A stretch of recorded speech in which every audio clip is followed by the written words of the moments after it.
आज दो त्यौहार है। एक तो गणतंत्र दिवस, आज के दिन भारत का संविधान लिखा गया था।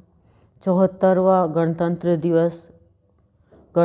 दिवस की और बसंत पंचमी के त्यौहार की सबसे पहले तो आपको दिल से बधाई है। और शुभ अवसर जीवन में जो ये त्यौहार लेकर के आते हैं, इसका हमें भरपूर लाभ उठाना चाहिए। अवसर को चूकना नहीं चाहिए, क्योंकि एक साल के बाद में वो अवसर आता है। और लाभ उठाना क्या है कि दिल में खुशी रखें।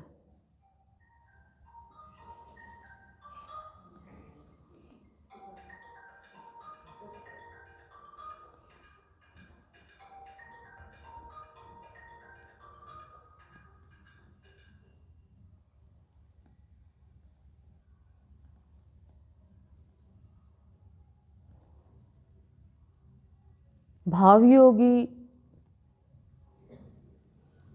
संत का सत्संग करने पे, अमृतवाणी का श्रवण, प्रवचन का श्रवण करने से मनुष्य के पूर्व जन्मों के कलमश धुल जाते हैं।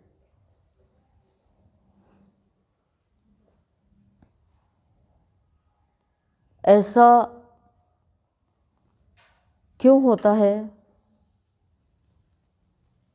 क्योंकि सत्संग में आकर जब प्राणी संत के प्रति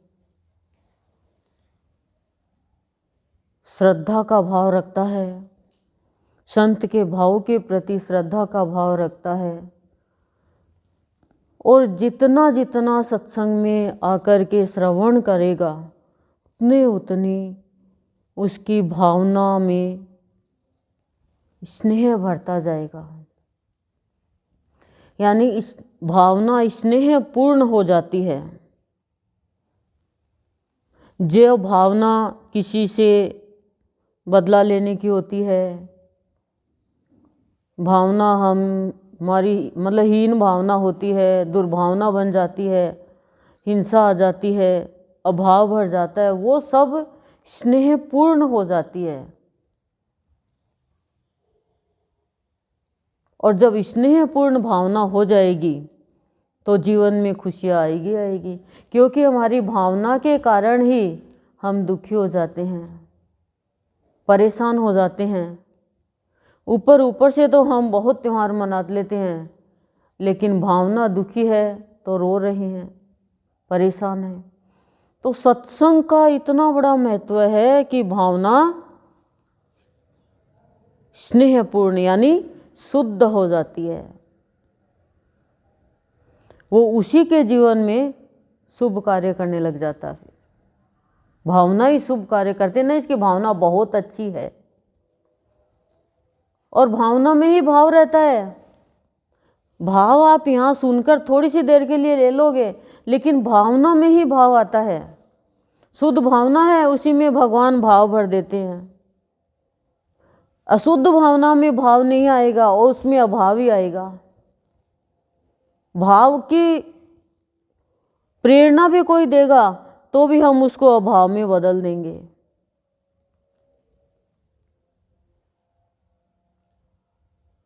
जीवन में ये जो शुभ अवसर आते हैं, वो हमारा भाग्य शुभ बनाने के लिए आते हैं।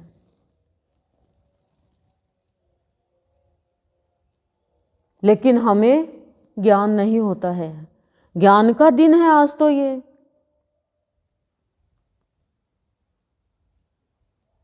और ज्ञान कौन कराता है? गुरु ही तो ज्ञान कराता है। ज्ञान की देवी सरस्वती है, विद्या की देवी सरस्वती है, लेकिन स्कूलों में ज्ञान कौन कराता है? गुरु ही कराता है ना। और जीवन का ज्ञान सद्गुरु, आत्मा का ज्ञान सद्गुरु, तो सारा ज्ञान प्राप्त है लेकिन जीवन के बारे में कुछ नहीं पता है, तो वो ज्ञान हमें शांति नहीं दे सकता, हमें युक्ति नहीं बता सकता। तो जीवन को हमें बगीचा बनाना है। और जीवन बगीचा कब बनता है? जब सद्गुरु का भाव हमारे रोम रोम पर रोपण हो जाता है।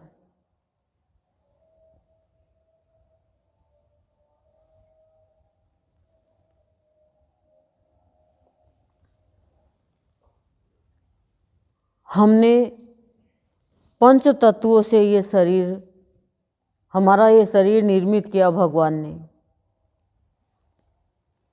और हमने देखा कि धरती को देख के धैर्य का भाव ले लिया,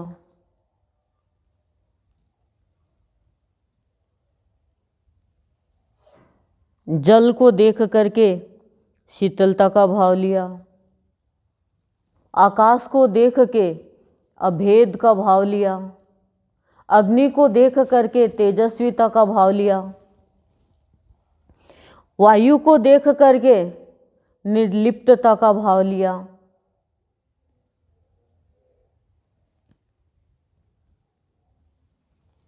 लेकिन कब? जब सत्संग में आए और सद्गुरु का ज्ञान मिला। सत्संग में आने से पहले क्या था? धरती का क्या भाव था? मकान बना लिया, वासस्थान बना लिया, खेती कर ली, अनाज फल सब्जी इनकी पैदावार कर ली, काम में ले लिया।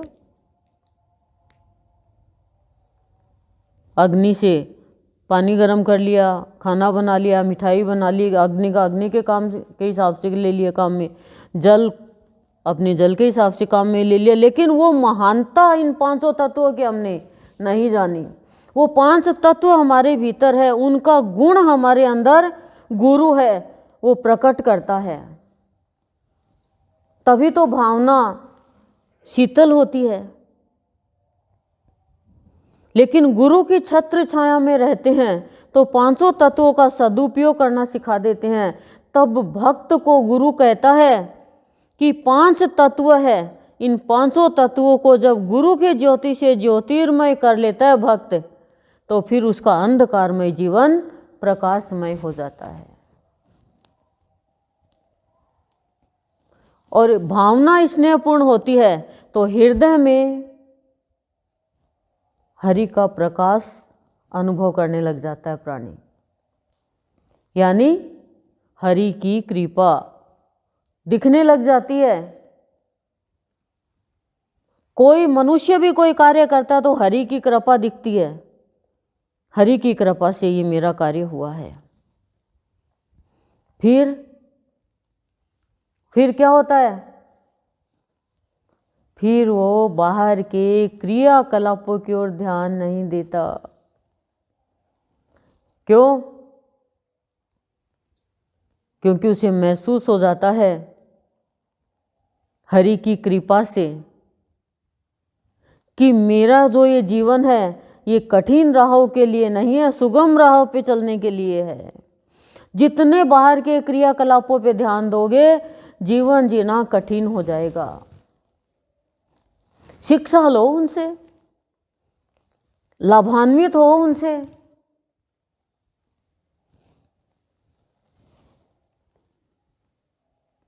आप के पास में लकड़ी है, उस लकड़ी पे कोई आप सो थोड़ी जाओगे, वो तो जलाने के काम आएगी, पर उसी लकड़ी से बेड बन जाता है, डिजाइन दे देता है कारपेंटर। ऐसा ही मनुष्य का ये जीवन है।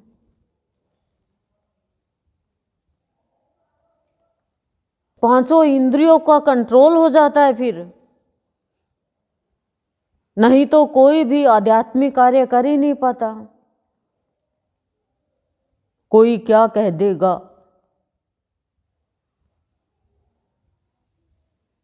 भगवान क्या कह देगा, इधर हमारा ध्यान ही नहीं जाता है।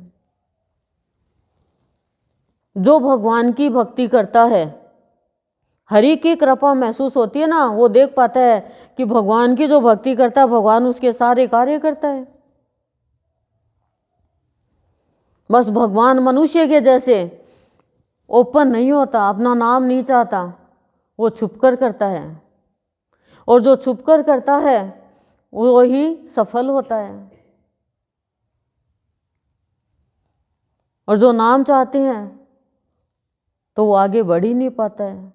जो हरि का भजता है वो हरि का हो जाता है, और जिस भाव से भजता है वो भाव बन जाता है। हमने इतनी बार सुना, झांकी रही भावना जैसी, लेकिन फिर भी हम भावना को बदल नहीं सकते। बदलने की शक्ति तो सद्गुरु में है, लेकिन चाहे तो भक्त की भी चाहिए। यदि रत्नाकर नहीं चाहता तो नारद जी कहाँ बदल पाते।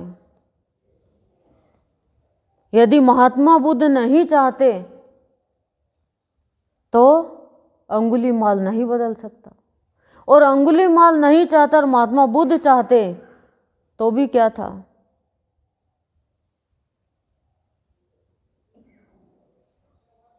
हम प्राणियों में इतनी शक्ति है कि पत्थर से भगवान बना देते हैं, और पत्थर में प्राण प्रतिष्ठा करके उसको जीवंत कर देते हैं, चेतन कर देते हैं, लेकिन खुद का दिल पत्थर का ही बना लिया। क्यों बना लिया? क्योंकि 5 तत्वों के गुणों का पता नहीं चला।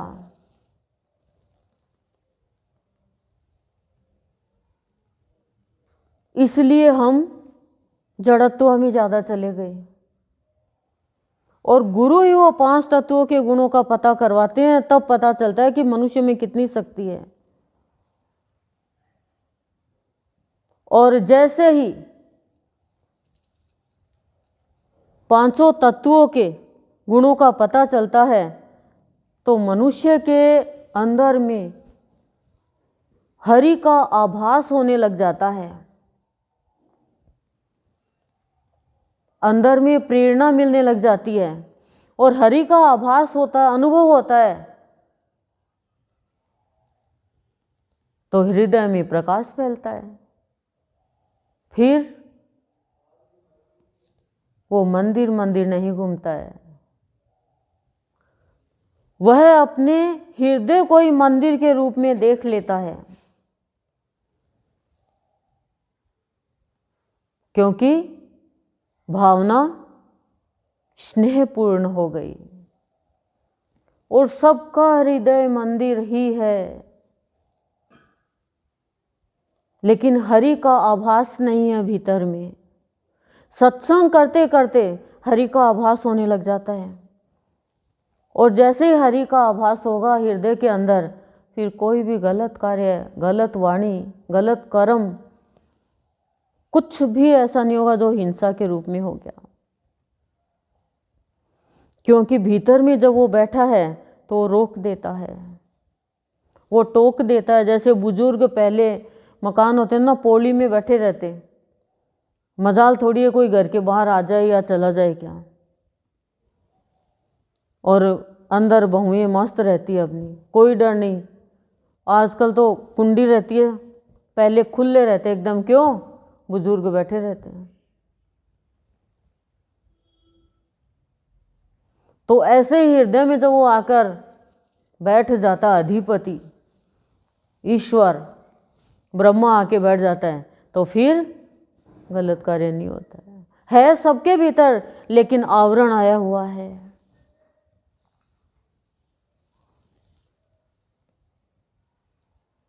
और अनुभव होने के बाद में देखता है कि जब मनुष्य की भावना जो है वो कितना काम करती है।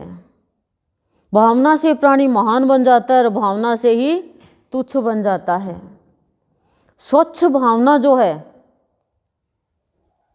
बनती है तो मनुष्य की जो नज़र, मनुष्य क्या चाहता है कि मेरी नज़र, मेरी दृष्टि, मैंने इसीलिए आपको अमृतोस्ती का ये लाइन दिया है, गुरु दृष्टिकोण हमारा बनावे। अब दृष्टिकोण आप बोलते जा रहे हो, लेकिन दृष्टिकोण का मतलब क्या है? बहुत बड़ा दृष्टिकोण का भाव है। मैंने नारायण में प्रवचन भी किया था इसके ऊपर, बाबा के जन्मोत्सव पर। बाबा ने विशेष रूप से दृष्टिकोण पे फोकस डाला है। बाबा वाणी में है ये, जिसका दृष्टिकोण बदल गया उसका तो जीवन का कोना कोना रस से भर गया, नीरसता खत्म। दृष्टिकोण ही तो बदलता है। तो मनुष्य की नजर सात्विक दृष्टि प्राप्त करने का भाव प्राप्त कर लेती है। स्नेहपूर्ण भावना जब बन जाती है तो तब उसे महसूस होता है कि सत्संग में आकर के मुझे सज्जन जन का साथ मिला, और जैसे ही सज्जन जन का साथ मिल जाता है तो वह दिल में किसी के भी प्रति मोल तोल नहीं करता है। दिल का भाव ऐसा हो जाता है। हम तो कोई भी मीठा बोलते हैं, आज ये मीठा क्यों बोल रही है, आज इसको क्या चाहिए, और हम बहुत मीठा बोलते हैं। हम हमारे कोई भी देख लो, चाहे बच्चों को ही देख लो, जरूरत होगी तो मीठा मीठा बोलेंगे, काम होगा तो मीठा मीठा बोलेंगे। हम भी मीठा मीठा बोलते हैं। आज इनके पसंद का खाना, आज ये सब, तो आज क्या बात है, वो फ़ोन आया था वहाँ से छोटी वाली बहन का कि थोड़ा सा काम है तो जाना है 2 दिन के लिए। मीठा मीठा सदा ही ऐसा ही बोले हम, और भगवान को भी इसी कैटेगरी में ले लिया। भगवान को भी इसी में ले लिया। हमारी इतनी कैपेसिटी है बस कि भगवान जी हमारा ये काम कर दो, आपके ये प्रसाद खिला देंगे, और नहीं किया तो नहीं खिलाएंगे। भगवान जी सोचे, देख मैं क्या पेड़े का भूखा हूँ, लड्डू का भूखा हूँ। ऐसा है। ठीक है, हम सत्संग में आने से पहले सभी करते होंगे ऐसा, पर सत्संग में आके हमें आभास होने लग जाता है हरि की कृपा का। वो तो मीराबाई के शब्दों में कहता है, मैंने तो गोविंद को मोल लियो, मेरे तो गिरधर गोपाल दूसरो ना कोई। यही भाव स्नेहपूर्ण भावना में सत्संगियों का बन जाता है।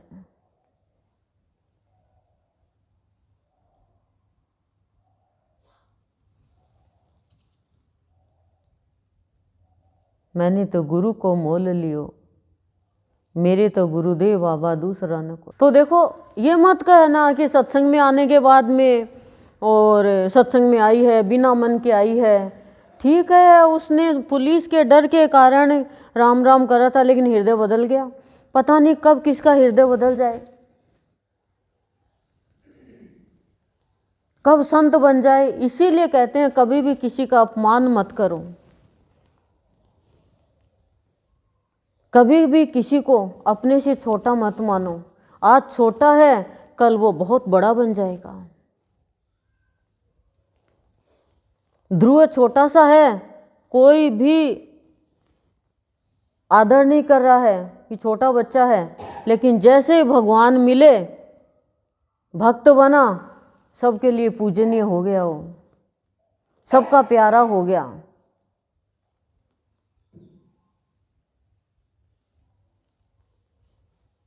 तो भक्ति करने वाला प्यारा क्यों हो जाता है?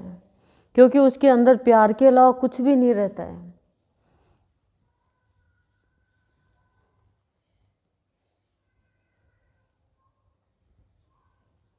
भाव के अलावा कुछ नहीं रहता है, और जो भी होता है वो ये कहता है मेरे ईश्वर की कृपा से हो रहा है, कोई मनुष्य की ताकत नहीं है वो कुछ कर दे क्या, नहीं करे क्या। भगवान जो चाहता है वो सब कुछ होता है, मनुष्य के चाहने से कुछ नहीं होगा। इसलिए क्यों हम दुखी हो, क्यों हम परेशान हो।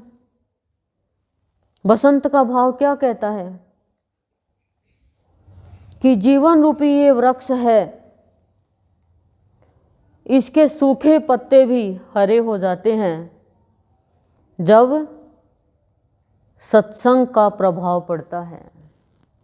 अब जीवन रूपी पत्ते कौन से हैं? जीवन के पत्ते ये विचार ही तो सताते हैं मनुष्य को, विचार ही तो परेशान करते हैं।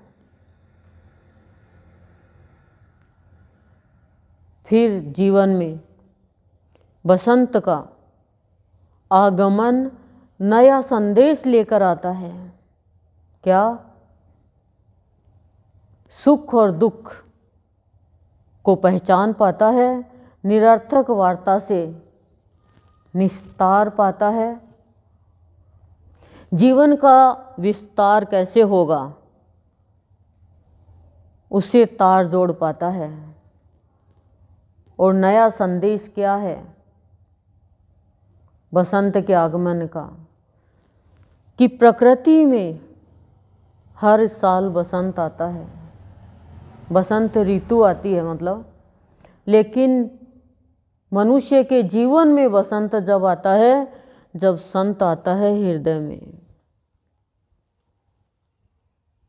संत का भाव भरता है रोम रोम में, संत की प्रेरणा अनुसार कार्य करता है, तो फिर जीवन में बसंत नया संदेश लाता है।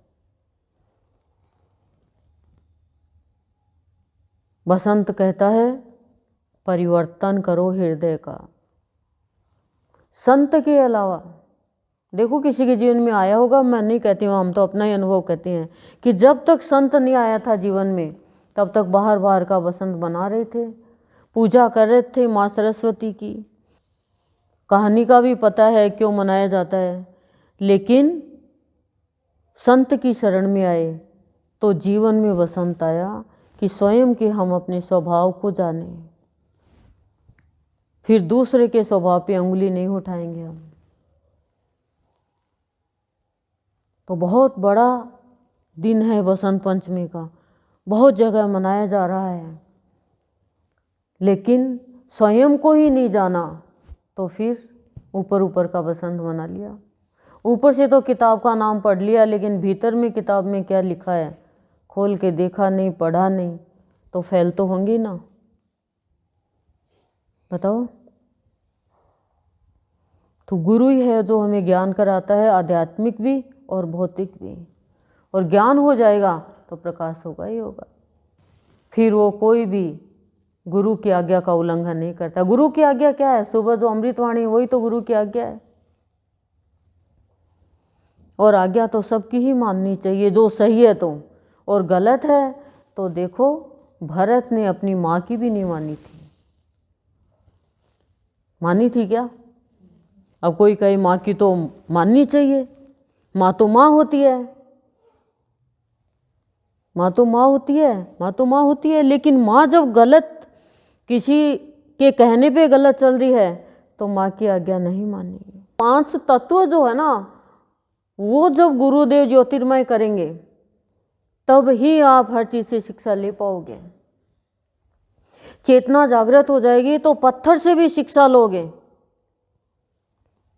और चेतना सोई हुई है, आवरण आया हुआ है, तो फूल से भी शिक्षा नहीं लोगे कि फूल कितना कोमल है, मैं भी इतना कोमल हूँ, उससे भी शिक्षा।